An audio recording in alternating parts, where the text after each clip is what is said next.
दुर्गा पूजा और अब सरस्वती पूजा में नफरती गैंग एक्टिव हो चुका है। सरस्वती पूजा को लेकर कोलकाता में एक ऐसा हंगामा जिस मामले में हाई कोर्ट को दखल देना पड़ा। बसंत पंचमी के मौके पर एक कॉलेज में पूजा करने पर एक छात्रा को रेप की धमकी दी। इसके ठीक बाद मामला बढ़ा और अब सियासी घमासान में तब्दील हो चुका है। ममता राज में क्या आस्था पर आघात?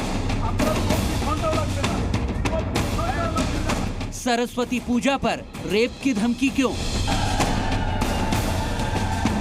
क्या बांग्लादेश बन गया है पश्चिम बंगाल? बांग्लादेश में जैसे पुलिस और आर्मी की सुरक्षा के बीच दुर्गा पूजा होती है और बाकी पूजा भी होनी पड़ती है, उसके बावजूद भी अटैक हो जाते हैं तो मूर्तियां तोड़ी जाती है। आज कलकत्ता में भी ममता बनर्जी ने कुछ हद तक उन्होंने सफल हो गया। ममता बनर्जी के राज में क्या सरस्वती पूजा करना गुनाह है?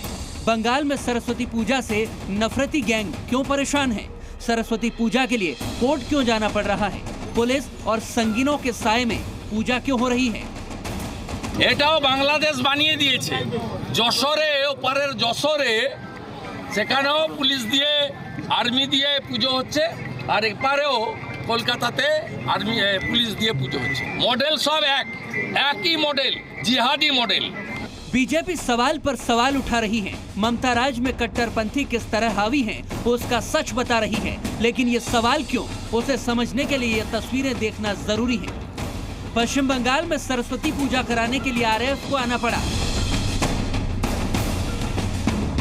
शिक्षकों की सुरक्षा के लिए हिंदुओं को स्कूल के बाहर पहरा देना पड़ा।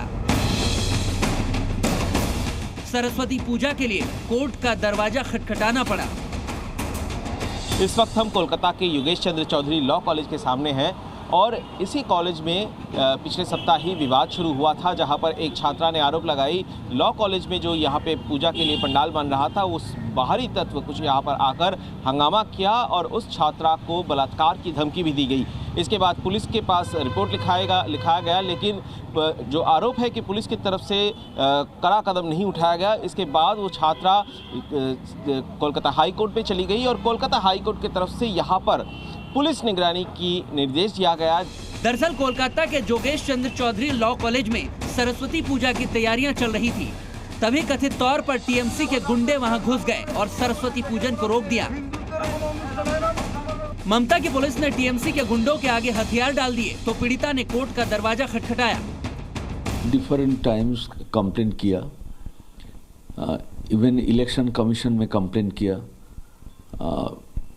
Chief secretary ministry of home affairs government of India, chief secretary government of West Bengal, CP, DC south, local police station, मैं भी कंप्लेन किया।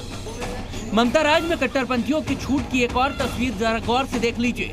नदिया के हरणी घाटा दास पोलडांगा प्राइमरी स्कूल में प्रशासन के सहयोग से सरस्वती पूजा का आयोजन किया गया। इस दौरान स्कूल परिसर में आरएएफ और भारी संख्या में पुलिस बल की तैनाती करनी पड़ी। दरअसल कुछ दिनों पहले एक मुस्लिम युवक ने स्कूल में सरस्वती पूजा करने पर शिक्षक को धमकी दी थी और गाली गलौज की थी। इसकी वजह यह थी कि स्कूल के सामने एक कब्रिस्तान है और भाईजान को यह मंजूर नहीं था कि कब्रिस्तान के सामने सरस्वती पूजा का आयोजन किया जाए, लिहाजा यहां पुलिस बल की मौजूदगी में सरस्वती पूजा का आयोजन किया गया। बंगाल में आस्था पर आघात को लेकर बीजेपी ममता सरकार पर हावी है। बीजेपी का कहना है कि बंगाल में चाहे दुर्गा पूजा हो या फिर सरस्वती पूजा, बिना पुलिस की निगरानी के हो ही नहीं पाती है। योगेश चंद्र चौधरी लॉ कॉलेज का मैं एक स्टूडेंट हूँ और ये सिर्फ योगेश चंद्र चौधरी लॉ कॉलेज का ही एजेंडा नहीं है। बंगाल में कोई भी यूनिवर्सिटी और कॉलेज में ये लोग सरस्वती पूजा करने नहीं देते हैं।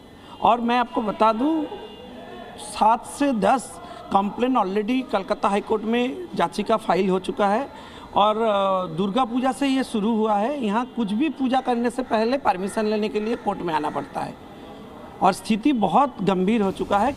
सवाल है कि दीदी के बंगाल में आखिर क्या हो रहा है? बंगाल में सरस्वती पूजा करने पर धमकी क्यों दी जा रही है? अभी तक धमकी देने वालों पर एक्शन क्यों नहीं लिया गया? और सबसे बड़ा सवाल, सरस्वती पूजा में विघ्न पर सीएम ममता बनर्जी मौन क्यों हैं? सौमित सेन गुप्ता, जी मीडिया, कोलकाता।